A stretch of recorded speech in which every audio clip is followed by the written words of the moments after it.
নির্বাচনটা ভালো করার জন্য জনগণের প্রত্যাশা অনুযায়ী অতীতের সমস্ত গ্লানি, যে ধরনের নির্বাচন নামে তামাশা প্রহসন হয়েছে, এগুলো থেকে মুক্ত হয়ে দেশ এবং জাতি যেন একটি সুন্দর সুষ্ঠু নির্বাচন উপহার পায় এই সরকার এবং কমিশনের কাছে, সেটাই আমরা বারবার দাবি করেছি। এই জন্য আপনারা জানেন আমরা একটা নির্বাচনী সমঝোতার প্ল্যাটফর্মও করেছিলাম, সেখান থেকে আমরা 5 দফার ভিত্তিতে আন্দোলনও করেছি। সেখানে সুষ্ঠু নির্বাচনের মৌলিক কতগুলো দাবি ছিল, তার একটি হচ্ছে লেভেল প্লেইং ফিল্ড। প্রশাসনের নিরপেক্ষতা যদি নিশ্চিত করা না যায় তাহলে লেভেল প্লেইং ফিল্ড হবে না।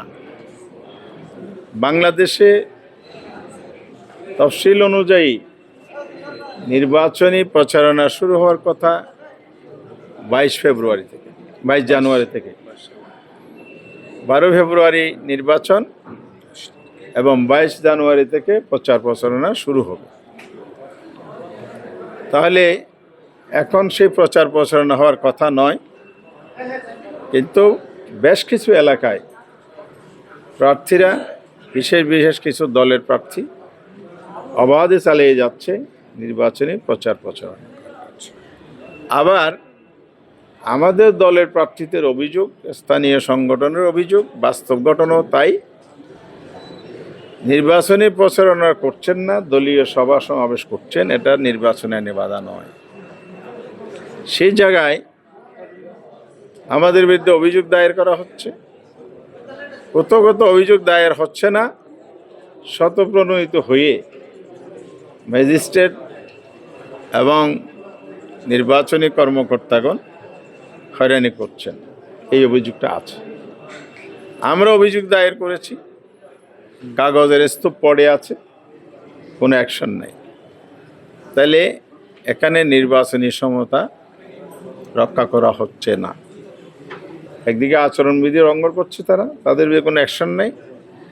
আর যারা আচরণবিধি লঙ্ঘন করছেন না, হয়রানি করার জন্য আবার তাদেরকে জরিমানা, নোটিশ, নানাভাবে কার্যক্রম চালানো হচ্ছে।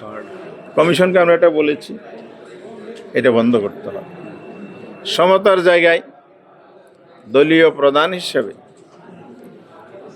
বাংলাদেশের যে দুটি বড় দল প্রতিদ্বন্দ্বিতায় জোট গঠন করেছে বা নির্বাচনে অংশগ্রহণ করছে, সেই জায়গায় সমতা নিশ্চিত হওয়া উচিত ছিল। রাষ্ট্রীয় প্রোটোকল, নিরাপত্তাজনিত বিষয় যদি থাকে তাহলে এখানে ইকুইটি আসতে হবে, ইকুয়ালিটি মেনটেন করতে হবে, এটা আমরা বলেছি। ওনারা আশ্বস্ত করেছেন, গতবারও আমরা একই কথা বলেছি, আশ্বস্ত করেছেন, কার্যকর কোনো পদক্ষেপ নেন নেই। আজকেও শুনেছেন, আশ্বাস দিয়েছেন। আমরা আশাবাদী হতে চাই ইমিডিয়েট এটা কার্যকর করা হোক। এটা নিয়ে বিনিয়ে যদি ওনারা আমাদেরকে ছেলের হাতে তুলে দেওয়ার মতো টাইম কেফন করেন, তাহলে আমরা মনে করি নির্বাচনী পরিবেশ এখানে ব্যাহত হবে। এটা আমরা সিরিয়াসলি বলেছি। জনগণ যখন দেখে এই গভর্নমেন্ট, এই কমিশনের সহায়তায় কেউ বিশেষ সহায়তা পাবে, সুবিধা পাবে, সেটা আমাদের এই নির্বাচনের ভোটারদের উপর ইনফ্লুয়েন্স তৈরি করবে। এটা ইনজাস্টিস, এটা অন্যায়, এটা বন্ধ করতে হবে। আপনি নিরাপত্তা দেন, সবাইকে দেন। আমরা চাই সব দলের প্রধান এবং যারা দলের পক্ষ থেকে নিরাপত্তা পাওয়ার জন্য উদ্বেগ প্রকাশ করে নিরাপত্তা চেয়েছে, সবাইকে এটা এনশিওর করতে হবে। আপনি কাউকে দিবেন না, তবে লেভেল প্লেইং ফিল্ড হবে না, নির্বাচনও সুষ্ঠু হবে না। নির্বাচনী ভোট কেন্দ্রে নিরাপত্তা বিধানের জন্য আমরা বলেছি সিসি ক্যামেরা দেওয়ার জন্য। ইলেকশন কমিশন কি করেছে? একটা নসিহতনামার মতো একটা চিঠি দিয়েছে। কি করবেন? স্থানীয় ফান্ড, স্কুল, প্রতিষ্ঠান, রিটার্নিং অফিসার ওনার ব্যবস্থা নেবেন।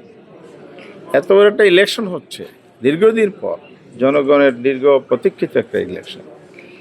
আপনি যদি এটা লোকালি ছেড়ে দেন তাহলে এটা বাস্তবায়ন হবে না, এই আশঙ্কা আমরা করি। এটা যৌক্তিক এবং বাস্তব। রোড লেভেলে আমরা কথা বলেছি। স্কুলে হেডমাস্টার বলে আমার স্কুল নিরাপত্তার জন্য 1-2টা ক্যামেরা আছে, ইলেকশন কেন্দ্র হলে তো আমরা 1 ডজন 20টা এরকম 25টা লাগতে পারে ক্ষেত্র বিষয় ভোটার হিসেবে বুথ হিসেবে। এতগুলো ক্যামেরা আমি করতে গেলাম, আমার ফান্ড কোথায়? তাহলে এটা গভর্নমেন্টের কাছেই আমরা দাবি করেছি, সরকারি অর্থায়নে নির্বাচন কমিশনের নির্দেশনা অনুযায়ী প্রতিটি ভোট কেন্দ্রকে নিশ্চিত করতে হবে, সিসি ক্যামেরার আওতায় আনতে হবে। আপনি ফেয়ার ইলেকশন বলেন, আবার এটাও বলেন যে ওই কথা বলে যান, জোর করে কেন্দ্র দখল করে ব্যালট ডাকাতি করে নির্বাচিত হবেন। তা আপনি বলে যান তো বললেন, সুন্দর লাগলো কথাটা, কিন্তু আপনি যদি কেউ যুদ্ধবল করে, কে করেছে এটা তো আপনি টেস্ট করতে পারবেন না যদি আপনার ডকুমেন্ট সেবার না থাকে। এই জন্য আমরা আজকে আবার রিপিট করেছি, এটা অবিলম্বে সরকারি অর্থায়নে যেন কার্যকর করা হয়। আরেকটা বিষয় হচ্ছে, বাংলাদেশের নির্বাচনে অতীতে 10 টাকার চালের কথা আপনাদের মনে আছে। কয় টাকার খাইছেন আপনারা মনে পাইছেন, আমরা কিন্তু পাইনি, জনগণ পাইনি। ঘরে ঘরে চাকরি আমরা পাইনি।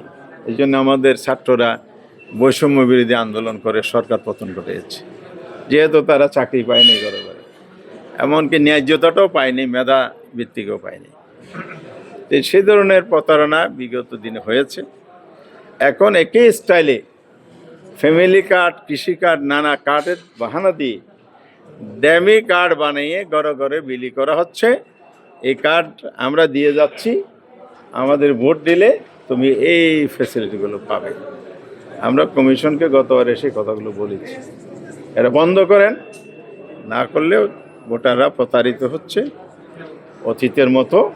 একইভাবে ভোট প্রভাবিত হয়ে জনগণের পছন্দের প্রার্থী নির্বাচিত না হয়ে এবং আমাদের মাননীয় চিফ অ্যাডভাইজার সৎযোগ্য প্রার্থী নির্বাচিত করার যে আহ্বান, হার পক্ষে ভোট দেন, এই কথাগুলো বলছেন, সেখানে আর মানুষ সৎ প্রার্থীকে, যোগ্য প্রার্থীকে বেছে নিতে পারবে না, প্রতারিত হবে, প্রলুব্ধ হবে। এটা ইলেকশন পরিবেশ ব্যাহত করবে। অবিলম্বে এই তৎপরতা নির্বাচন কমিশনকে বন্ধ করতে হবে। আমরা দাবি জানিয়েছি, ওনারা নোট নিয়েছেন, ব্যবস্থা নেবেন বলেছেন। এমপিওভুক্ত প্রতিষ্ঠান যেগুলো আছে সেখানে শিক্ষকরা তো চাকরি করে, তারা দেশের নাগরিক, তার ভোটাধিকার আছে। তো ভোটাধিকার থাকলে আমি প্রার্থী হিসেবে তার কাছে ভোট চাইতে যেতে পারি। তাহলে ভোট চাইতে যাওয়ার সময় তো এখন হয়নি, কিন্তু কৌশল বিনিয়োগ করতে দিনশোধ নেই। একটা স্কুলে যাচ্ছে, সবাই যাচ্ছে, কৌশল বিনিয়োগ করছে, ফট করে প্রতিপক্ষে সেটা ছবি ক্যামেরা দিয়ে কমপ্লেন দিচ্ছে যে উনি সরকারি চাকরি বিধি লঙ্ঘন করেছেন। ভালো কথা, সেটা যদি হয় সবার ক্ষেত্রে হোক। গুটি কয়েক শিক্ষককে নোটিশ করেছে, 10,000, 15,000 পেনাল্টি করেছে যে আপনি আচরণ বিধি লঙ্ঘন করেছেন, সরকারি চাকরি বিধি লঙ্ঘন করেছেন। এই যে দ্বৈত নীতি বা বৈপরীত্য, এই যে বৈষম্য, এটা যদি অব্যাহত থাকে তাহলে সুষ্ঠু নির্বাচন কীভাবে হবে? কিছু কিছু অফিসার ইতিমধ্যে চিহ্নিত হয়েছে, তার নিরপেক্ষতা হারিয়েছেন, বিতর্কিত হয়েছে, এক এক জায়গায় এক এক রোল করেছেন। যেমন ডুয়েল সিটিজেনশিপ ব্যাপারে এক এক জায়গায় এক এক রকম হয়েছে। আবার শুনতেছি আইনের শিথিল করার কথা। ভালো কথা, আইনে শিথিল করবেন না কড়া করবেন, এটা আইনেই বলে দিবে। প্রভিশন থাকলে সবার জন্য হোক, না থাকলে কারোর জন্য না হোক। ঋণ খেলাপির ব্যাপারে একই প্রশ্ন উঠেছে, কোথাও বৈধ হয়েছে, কোথাও অবৈধ হয়েছে। আর আমিও তো এটার শিকার, আপনারা সকলেই জানেন। তবে আপিলের মাধ্যমে ফিরে পেয়েছি প্রার্থীতে, এটা ভিন্ন কথা। যারা এই ইনজাস্টিসগুলো করে যাচ্ছে তাদের বিরুদ্ধে কোনো ব্যবস্থা নেওয়া হচ্ছে না। তাহলে সুষ্ঠু নির্বাচনের এগুলো একটা ব্যারিয়ার, এটা আমরা মনে করি। বাংলাদেশের মানুষ চায় বহুদিন পরে একটা নির্বাচন হচ্ছে, এবং বহু হয়রানির পরে হচ্ছে, বহু জুলুমের পরে হচ্ছে। মানুষের প্রত্যাশার জায়গাটা অনেক বড়, বিশেষ করে জুলাই আগস্টের অভ্যুত্থানের পরে প্রত্যাশাটা অনেক বেশি। যে সরকার বারবার সুন্দর সুন্দর কথা বলছে, ফিল্ড লেভেলে কিন্তু কার্যকরিতা আমরা সেভাবে লক্ষ্য করছি না। আজকে আপনাদের মাধ্যমে আমরা দেশের সরকার, নির্বাচন কমিশন সবাইকে আহ্বান জানাবো, আসুন আমরা সবাই মিলে একটি সুন্দর নির্বাচন করি। সুন্দর নির্বাচনে যেরকম পরিবেশ নিশ্চিত করা দরকার, এখানে আপনারা উদ্যোগী হন, কার্যকর পদক্ষেপ নেন। রাজনৈতিক দল হিসাবে, সহযোগী শক্তি হিসাবে আমরা আপনাদের পাশে আছি। যদি আইনের ব্যর্থতায় একতরফাও যদি সব করতে যান, সেক্ষেত্রে কিন্তু আমরা আমাদের দায়িত্ব পালন করতে বাধ্য হব। আমরা যে রাজনৈতিক শক্তি, রাজনৈতিক ঐক্যমতের যে আমরা সমঝোতার ইলেকশনে যাচ্ছি অনেকগুলো দল, সেখান থেকে আমাদেরকে অবশ্যই ভাবতে হবে এই ইলেকশনে আমরা আপনাদেরকে কতটুকু কোঅপারেট করতে পারবো। এটা প্রশ্ন দেখা আসবে আপনাদের সামনে, দেশের সামনে, জাতির সামনে। সরকারকে অবশ্যই এটার দায়ভার নিতে হবে। ইলেকশন কমিশনকে সবচেয়ে বেশি দায়ভার নিতে হবে, যেহেতু নির্বাচন তফসিল ঘোষণার পর সম্পূর্ণ পাওয়ার ফাংশন ওনাদের হাতে চলে আসছে। কমিশনের ইনস্ট্রাকশনের আলোকে কিন্তু প্রশাসন চলছে। গভর্নমেন্টের আদার্স ফাংশনের মধ্যে ওনাদের একটা ভাইটাল রোল ইলেকশন কেন্দ্রিক আছে। এই জায়গায় ওনার দায় এড়ানোর কোনো সুযোগ নাই। এই জন্য আমরা আজকে এসেছিলাম, কথাগুলো বলে গিয়েছি। ওনারা আবারও আশ্বাস দিয়েছেন, আমরা সেই প্রত্যাশা রাখি ওনারা এটা পূরণ করবেন।